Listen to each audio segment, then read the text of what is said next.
বলেন না কি সংস্কার? পাড়া মহল্লার সব মানুষ এক হয়ে যাবেন, বসবেন, একসাথে বসবেন। সবাই সবাইকে আমরা চিনি না? কে ডাকাত জানি না, কে সুদ খায় জানি না, কে ঘুষ খায় জানি না, কে নেতাগিরি করে লক্ষ হাজার কোটি টাকার দুর্নীতি করেছে আমরা তাকে চিনি না? চিনি। টাকা নেওয়ার ক্ষেত্রে সাবধানতা অবলম্বন করবেন, কার টাকা নেব কার টাকা নেব না। এরপরে 3 নম্বরে, একটা হলো রাষ্ট্র সংস্কার, আর একটা হলো মসজিদ সংস্কার, আর এবার হলো সমাজ সংস্কার। কি সংস্কার? বলেন না কি সংস্কার? আপনি আপনার সন্তানকে, আপনি আপনার কলিজার টুকরা সন্তানকে বড় করেছেন ছোট্টবেলা থেকে কোরআনের বাহিরে রেখে, হাদিসের বাহিরে রেখে, একবারও আলেমদের শরণাপন্ন হন নাই। আলেমরা আপনার সন্তানকে যতবার কোরআনের পথে ডেকেছে, আপনি ততবার আপনার সন্তানগুলোকে জেনারেল দিয়েছেন, একটাই টার্গেট, সে যেন ইঞ্জিনিয়ার ডাক্তার হয়। কথা ঠিক কিনা? কথা বলে না ঠিক কিনা? আমাদের অধিকাংশ পরিকল্পনা দুনিয়া নিয়ে, ভবিষ্যৎ নিয়ে।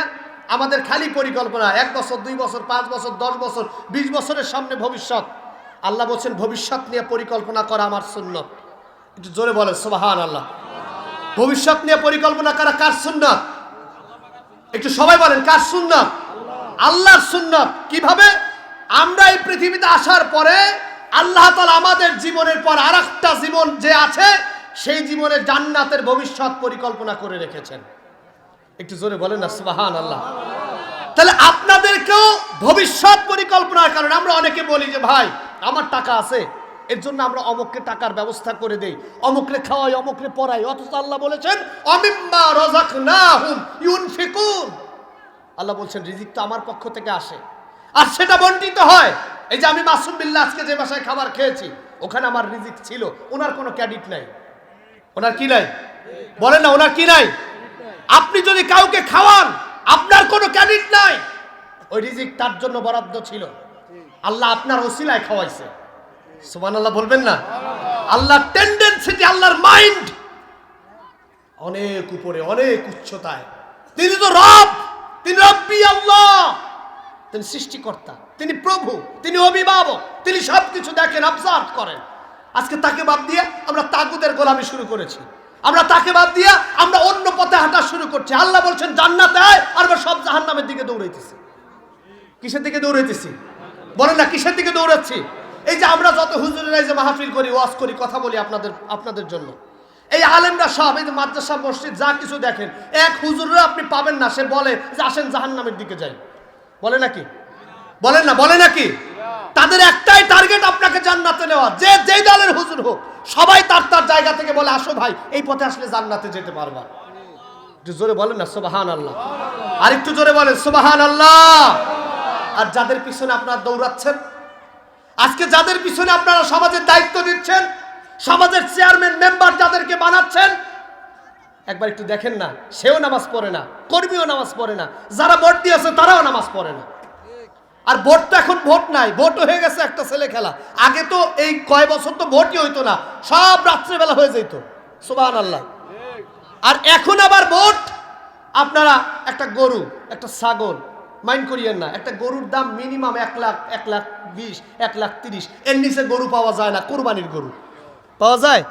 বলেন না পাওয়া যায়? আবার ছাগলও 10,000, 20,000 এর নিচে নাই। আর আপনারা মানুষ গরু ছাগল থেকেও নিকৃষ্ট, আপনারা 1 কাপ চা আর একটা সিগারেট আপনাদের ভোট বিক্রি করে দেন। জাতি কোন জায়গায় গিয়ে দাঁড়িয়েছে? সমাজ সংস্কার না হওয়া পর্যন্ত কোনোদিন মানুষ কোনোদিন পরিবর্তন হবে না। আজকে যদি আপনার ভোটটাকে আপনি মনে করতেন এটি আমানত, এটা কি বলেন না, এটা কি আমানত? আপনি যদি আপনার চেয়ারম্যান ইলেকশনে যিনি দাঁড়িয়েছেন, আপনার ঘরে আসতে হয়, সব চেয়ারম্যানরা, সব এমপিরা নির্বাচনের সময় আইসে আপনার পার বুড়াঙ্গুলো যদি ধরা লাগে ধরবে। কষ্ট পাচ্ছেন আপনারা? কিন্তু ইলেকশন শেষ, উনি দায়িত্ব পাওয়ার পর আপনি তার বুড়া আঙ্গুল ধরবেন, তারে খুঁজে পাবেন? এটি বাস্তবতা। আপনার ঘরের দুয়ারে যখন আসলো, আপনি তখন যদি স্পষ্ট ভাষায় বলে দেন চেয়ারম্যান সাহেব, মেম্বার সাহেব, এমপি সাহেব, আপনাকে ভোট দেব, 1 টাকাও দিতে হবে না, সিগারেট দেওয়া লাগবে না, চা দেওয়া লাগবে না, এই যে কোরআন, এটা নেন, হাত দিয়ে বলে যান, আপনি যখন ক্ষমতায় যাবেন কোরআন দিয়ে চালানোর চেষ্টা করবেন। আল্লাহর কসম, আমি আপনাকে ওয়াদা করছি আমার ভোট আপনাকে দেব। ওই চেয়ারম্যানকে আপনি বলবেন না চেয়ারম্যানও ওয়াদা করবেন আপনি 1 কোটি টাকা দেন না, হ্যাঁ হ্যাঁ দেখবো না, আপনি বলছেন এটা আমার মাথায় থাকলো। কেন মাথায় থাকলো? কারণ চেয়ারম্যান জানে কোরআন যদি সে মেনে নেয়, সে যে উদ্দেশ্যে কোটি টাকা খরচ করছে ওই উদ্দেশ্য হাসিল হবে। রাগ করতেছেন? একটা চেয়ারম্যানের বেতন কত, একটা এমপির বেতন কত, একটা মেম্বারের বেতন কত? একটা চেয়ারম্যান ইলেকশন করতে গিয়ে 1 কোটি টাকা খরচ করে, 5 বছর 1 কোটি টাকা সে পায়? একটা এমপি ইলেকশন করতে গিয়ে 300-400 টাকা খরচ করে, 5 বছরে সে 300-400 কোটি টাকা পায়? খরচ করে কেন? বাপের টাকা বেশি হয়ে গেছে তার জন্য না। না, সে যদি 300 খরচ করে, সে আপনার ভোটে নির্বাচিত হয় 600 কামাবে এই নিয়তে। আর এই 600 টাকা কি সে এমনি স্বাভাবিকভাবে কামাবে? আপনার কাছ থেকে টাকা চুরি করে নিয়ে সে কামাবে, সে লক্ষ কোটি টাকার মালিক হবে, আর আপনি সেই পথ তৈরি করে দিয়েছেন।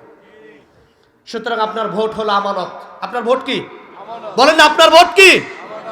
তাহলে আজকে এই সমাজ সংস্কারে আমি আপনাদের কাছে ওয়াদা নিতে চাই, আমি জানতে চাই আপনারা কি আমার সাথে ওয়াদা দিতে পারবেন যে আগামী দিন 1 কাপ চা, একটা সিগারেটে আপনার দামি সমর্থন, আপনার দ্বারা দামি নেতৃত্ব, আপনার মাধ্যমে যে সমাজ সংস্কার হবে, সেই সমাজকে আপনি বিক্রি করবেন না? পারবেন তো ইনশাআল্লাহ? কারা কারা পারবেন একটু হাত তুলে দেখেন তো। ইনশাআল্লাহ, আল্লাহ কবুল করুক, বলেন আমিন। আমি কিন্তু বলেছি কোন দলকে আপনাকে ভোট দিতে হবে না। এই জামাত ইসলামের আমিন আমার উপর বেজার হইতে পারে, কিন্তু বেজার হয়ে লাভ নাই।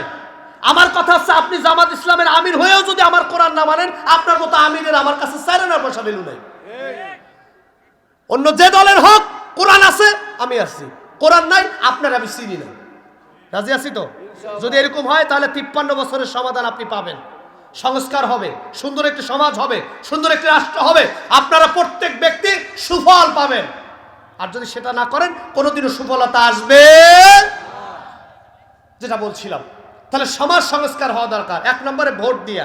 1 নম্বরে কি দিয়া? বলেন না, কি দিয়া? এবার আসেন 2 নম্বর। মাইন্ড করবেন না, খেয়াল করে শুনেন আমার কথাটা। তরুণ যুবকদের উদ্দেশ্যে আমার এই কথাটা শুনতে একটু খারাপ লাগতে পারে, আমি আগেই আজকে প্ল্যান করে এসেছি, আপনাদেরকে বলবো। এই সমাজকে সুন্দর করতে হলে পয়গম্বরের আমল থেকেই তরুণদের ভূমিকা অনেক। তরুণদের ভূমিকা কি কোনো সন্দেহ আছে? এই যে এবার যেই রাষ্ট্র সংস্কারের দায়িত্বে বুক পেতে দিল, তারা কি বুইরা দাড়িওয়ালারা দিছে? কারা দিছে? সব তরুণ যুবকেরা বুকটা পেতে দিয়েছে, গুলি করেছে, মরেছে, বিনিময়ে আল্লাহ জালিমদেরকে বাংলাদেশ থেকে বিতাড়িত করেছে। আপনারাও যদি এখন সব তরুণ যুব সমাজ একত্রিতবদ্ধভাবে ওয়াতাসিমু বিহাবলিল্লাহি জামিআ, আল্লাহর রজ্জুকে যদি শক্ত করে ধরেন, শক্ত করে হাতে হাত রাখেন, নিজেদের উপরে নিজেদের শক্তি সম্পূর্ণ প্রস্তুত করে, এরপরে যদি আপনারা সমাজে যে খারাপ দিকগুলো আছে, 1 নম্বর ইফটিজিং। 1 নম্বরে কি? রাগ করেন না, অনেক তরুণ যুবকেরা আছেন, আপনারা তো বুঝেন না ভাই, আপনারা বুঝেন না। আপনাদের কাছে এখন খারাপ লাগতে পারে যে হুজুর আমাকে এটা বলছে, কিন্তু আল্লাহর কসম আমার কোনো স্বার্থ নাই, আমার মা বোন আত্মীয় স্বজন কেউ নারায়ণগঞ্জে নাই। আমি আপনার জন্য বলছি, আপনি ইফটিজিং করার জন্য প্রতিদিন গার্লস স্কুলের সামনে বসে আড্ডা দেন 5 জন 6 জনে মিলে, আর কেউ কোথাও জায়গা পান না, কোথায় যায়? বলেন না, কোথায় যায়? পড়ালেখা বাদ দিয়ে, মেধা বাদ দিয়ে আপনি আপনার প্রেমিকার পিছনে 24 ঘন্টা দৌড়ান। আর কেউ কেউ তো একটা না 8-10টা প্রেমিকা রাখে। কয়টা রাখে? এটা সত্য না মিথ্যা? এটা সত্য। আর যারা অভিভাবক, তারা সন্তানকে 25-30 বছরেও বিয়ে দেয় না। তারা বলে তুমি নিজের পায়ে দাঁড়াও, নিজেই খাইতে পারো না, বাপেরটা খাও, আবার বউ চালাবা কেন? বলে কি বলে না? কিন্তু ওদিকে ওনার কলিজার টুকরা সন্তান ওনার পকেটের টাকা নিয়ে 9টা মেয়ের সাথে প্রেম করে, আল্লাহর ওলি তো জানে না। হ্যাঁ, তাহাজ্জুদ গুজারো, ও মাশাআল্লাহ, মেয়েদের জন্য বলে তাহাজ্জুদও পড়ে, সুবহানাল্লাহ। তাহাজ্জুদের কথা বলে একটা কথা মনে পড়ছে, বলবো আপনাদেরকে? রাগ করতেছেন? কষ্ট পাচ্ছেন? তাহাজ্জুদের নামাজের মতো দামি নামাজ পৃথিবীতে আর আছে নাকি? রাসূল সাল্লাল্লাহু আলাইহি ওয়াসাল্লাম বলেছেন 24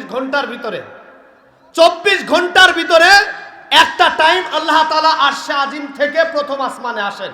আমার কথা নাই, যে আলেমরা আছে এখানে জিজ্ঞাসা করেন, হাদিসের কথা। প্রথম আসমানে এসে আল্লাহ বলতে থাকেন, তোমাদের কার কি লাগবে চাও, আমি আল্লাহ দেওয়ার জন্য প্রথম আসমানে চলে এসেছি। সুবহানাল্লাহ বলবেন না? আপনারা তো দুর্বল হয়ে গেছেন, একটু জোরে বলেন সুবহানাল্লাহ। আল্লাহর পয়গম্বর বলছেন আল্লাহ প্রথম আসমানে আসেন। যে যুবক রাত ৩টা ৪টা ৫টা কখন সকাল হয়ে গেছে, কলিজা সকাল যে কখন হইল টেরি পাইলাম না, বলে কি বলে না? সারা রাত কথা বলেছে ফোনে, একদিনও তাহাজ্জুদের সালাত আদায় করেন নাই, একদিন আল্লাহর কাছে সিজদায় লুটিয়ে পড়েন নাই। আপনি মানুষের কাছে বারবার গিয়ে চান মানুষ যেন আপনাকে দেয়, আর রাসূল বলেছে পৃথিবীর কেউ তোকে দিতে পারে না, একজন দিতে পারে, তিনি কে? সে আল্লাহর কাছে তাহাজ্জুদে যান। পয়গম্বর বলেছেন তুমি যখন তাহাজ্জুদে মাথাটা ঠেকাও, সুবহান রাব্বিয়াল আলা, সুবহান রাব্বিয়াল আলা, সুবহান রাব্বিয়াল আলা, এটা 3 বার 5 বার 7 বার পরে যখন তুমি আল্লাহ তাআলাকে আল্লাহ বলে ডাক দাও, আল্লাহর পয়গম্বর বলেছেন তুমি চাইতে দেরি, আল্লাহ তোমার সমস্ত ইচ্ছা পূরণ করতে 1 সেকেন্ডও দেরি করবে না। চিৎকার দিয়ে বলেন সুবহানাল্লাহ। যাদের চাকরি হয় না, যাদের ঘরের ভিতরে অশান্তি, যারা ঋণগ্রস্ত, যারা বিদেশ যেতে চান বিদেশ যেতে পারছেন না, হে তরুণ যুবক, তোমার কলিজার টুকরা প্রেমিকারে অনেক ভালো লাগে, হারাম ভাবে নয় হালাল ভাবে চাও, সমাজ পরিবার আত্মীয় স্বজন মানছে না, তোমার কোনো কিছু করতে হবে না, তুমি তাহাজ্জুদের সালাতে দাঁড়াও, মাথাটা ঠুকায়া দাও, যদি ওটা তোমার জন্য কল্যাণকর হয় আল্লাহ যে কোনো উপায় ওটা তোমার করে দিবে। কিন্তু তুমি তো সেটা করছো না, তোমার ধান্দা মাথার ভিতরে খালি দুনিয়া দুনিয়া করতে করতে তুমি শেষ হয়ে যাচ্ছ। তাহলে তরুণ যুবকদের সংস্কারের জায়গায় এই যে অন্য চরিত্রহীনতার পরিচয়, এটা তরুণ যুবকদের দেওয়া যাবে।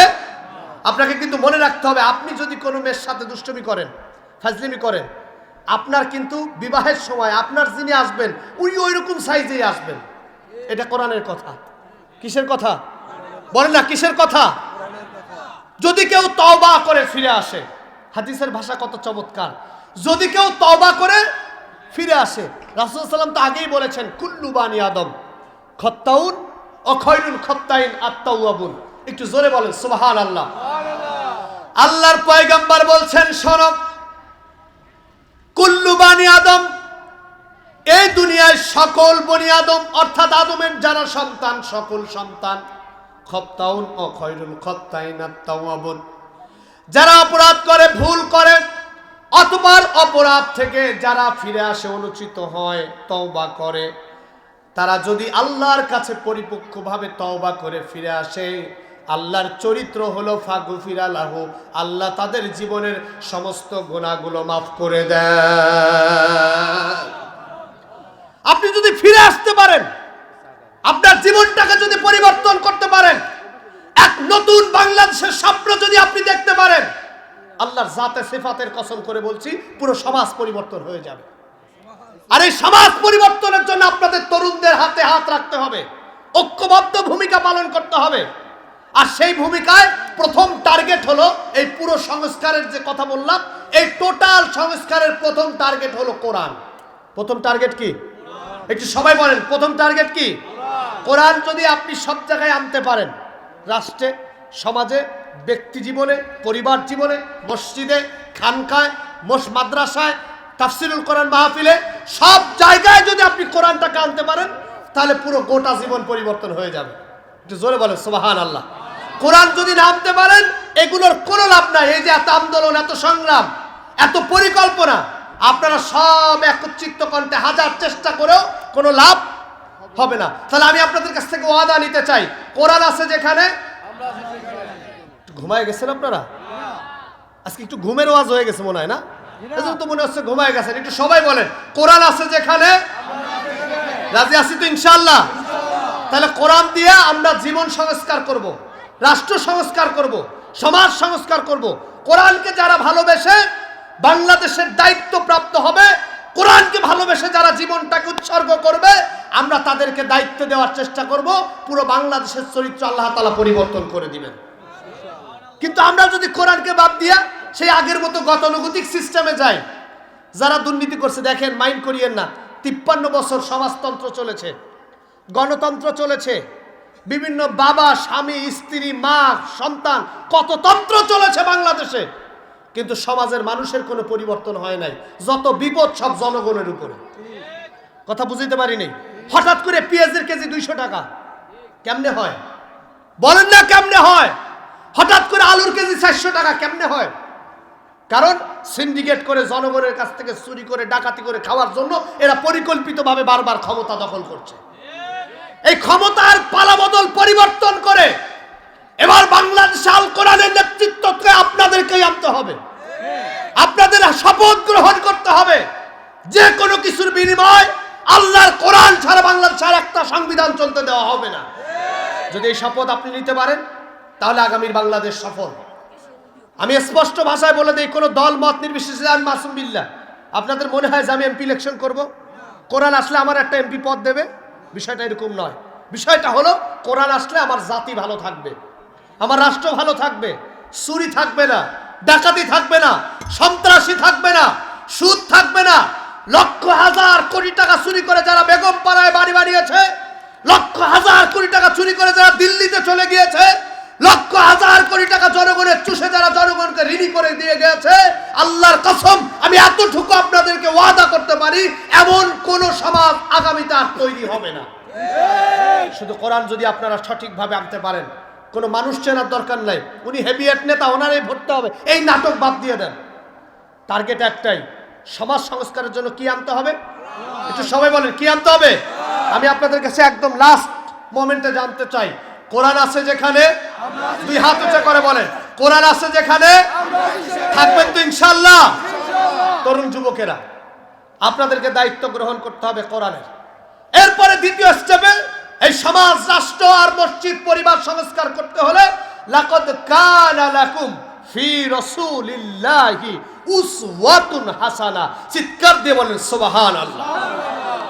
আল্লাহ তাআলা বলেন, শোনো, তোমরা যারা লেনিনের আদর্শ খুঁজছো, তোমরা যারা ভোল্টিয়ারের আদর্শ খুঁজছো, তোমরা যারা জাতিগত বিভিন্ন নেতার আদর্শ খুঁজছো, মনে রেখো এই আদর্শের ভিতরে কোনো সফলতা নাই। আল্লাহর পয়গম্বরের আদর্শ যারা মেনে নেবা, তাদের সফল করার দায়িত্ব আমি আল্লাহ আমার কুদরতি হাতে নিয়ে নিলাম। রাসূলের আদর্শ তোমার জীবনে ঢোকাতে হবে। প্রথম সংগ্রাম তোমার ব্যক্তি জীবনে পয়গম্বরের আদর্শ ঢোকাইতে হবে।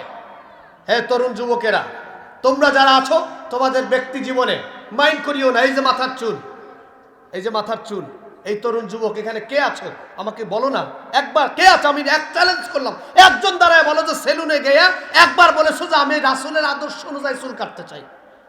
বলো কে বলছো? একজন আমি পাবো না। সেলুনে গিয়ে আগেই বলো আমার রোনালদোর কাটিং দেন, আমার মেসির কাটিং দেন, সাকিব খানের কাটিং দেন। একবারও তোমার পয়গম্বরের সুন্নতি কাটিং চাও নাই। সেলুনকে বলো না, এই সেলুনওয়ালা আমার চুল দেখতে আমার যেমনই লাগুক, আমার পয়গম্বরের যে সুন্নত আছে আমার সেই সুন্নত অনুযায়ী চুল কেটে দাও। আপনাকে পয়গম্বর বলতেছে টাকনু নিচে প্যান্ট যাওয়া হারাম, গেলে তুই আগুনে পড়লি। আপনি চিন্তা করেন ধুরু, পয়গম্বর কইছে আমি টাকনুর নিচে খালি একটু না 1 বিকেট ঢুকাই দিতেছেন। আছে না নাই? কথা বলেন আছে না নাই? রাসূল সাল্লাল্লাহু আলাইহি ওয়াসাল্লামের আদর্শ সংগ্রাম আপনার জীবনে না ঢুকাইয়া আপনি একটি রাষ্ট্র, একটি সমাজকে পরিবর্তন করতে পারবেন না। আপনাকে কোরআনকে যেমন সমাজে রাষ্ট্রে আনতে হবে, তেমনি আপনাকে রাসূলের আদর্শে আনতে হবে। একটা মানুষকে জান্নাত দিতে আল্লাহ মাত্র একটা আমলকে গ্রহণ করবেন। সুবহানাল্লাহ বলবেন না? আল্লাহ তাআলার কাছে হিসাব দিতে গিয়ে হিসাব দেওয়া যাবে না। আল্লাহর পয়গম্বর সালাতের মাঝখানে পড়ছেন আল্লাহুম্মা হাসিবনি হিসাবান ইয়াসীরা, আল্লাহুম্মা হাসিবনি হিসাবান ইয়াসীরা। আল্লাহর পয়গম্বর মুহাম্মদুর রাসূলুল্লাহ যখন এমন পড়ছেন, হযরত আয়েশা রাদিয়াল্লাহু তাআলা আনহা জিজ্ঞাসা করলেন, পয়গম্বর আপনি তো সমস্ত নবীদের শ্রেষ্ঠ নবী, আপনি তো মুকুটহীন সম্রাট, এই পৃথিবীর বিশ্বকুল কায়নাতের সব থেকে দামি নবী, আপনি কেন পড়ছেন আল্লাহুম্মা হাসিবনি হিসাবান ইয়াসীরা? হে আল্লাহ তুমি আমার হিসাবকে সহজ করে দাও। আল্লাহর পয়গম্বর বললেন, শোনো আয়েশা, আল্লাহর সামনে যদি আল্লাহ কারো হিসাব নেয়, পৃথিবীর কেউ আল্লাহর সামনে হিসাব দিয়া জান্নাতে যেতে পারবে?